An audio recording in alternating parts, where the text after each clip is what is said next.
हीच ती टाकी आहे आणि टाकीमध्ये बघा आपण बघू शकता, बघा काढला नसता तर कदाचित मेला पण असता।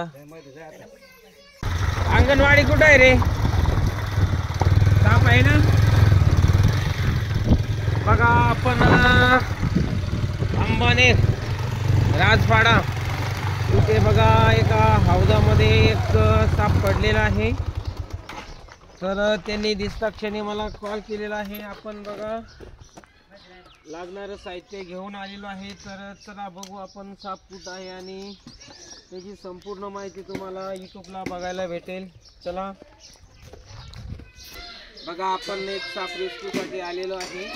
ताईंनी मला कॉल केलेला होता। तर कोणतं गाव आहे? अंबानेर बघा त्याचा एक पाडा आहे राजपाडा इथे आणि अंगणवाडी खूप छोटे छोटे पोरं इथे खेळत असतात। तर बघा ही जी टाकी आहे पाण्याची तिथं एक साप पडलेला आहे, कधीपासून पडलेला आहे ते सांगू शकत नाही।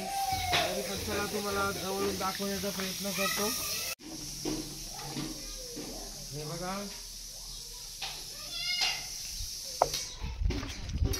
बघा हीच ती टाकी आहे आणि टाकीमध्ये बघा आपण बघू शकता, आपण खूप काळजी मेहनत अनुभवानुसार हा साप रेस्क्यू करू।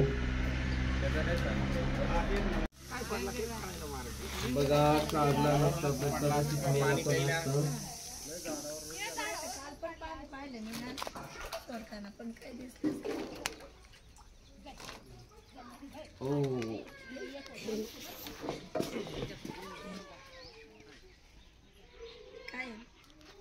बघा या सापाची माहिती आपण थोडक्यात सांगू।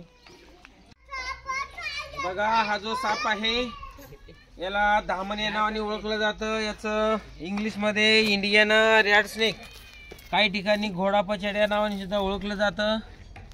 बघा हा जो साप आहे खूप चपळ असतो, खूप भित्रा असतो आणि उंदरांच्या याचं आवडीचं खाद्य हे उंदीर आहे।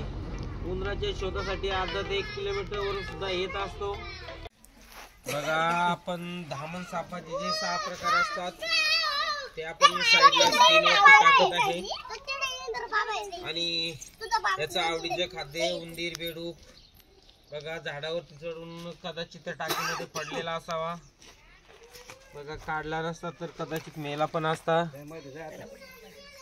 तर बघा आमचं बघून तुम्ही विषारी बिनविषारी निमविषारी कोणताही साप पकडण्याचा हाताळण्याचा प्रयत्न करू नका, अन्यथा धोका होऊ शकतो। साप पकडण्यासाठी योग्य प्रशिक्षण मार्गदर्शन आणि पूर्णपणे सापांच्या जाती माहिती असणं खूप महत्त्वाचं आहे।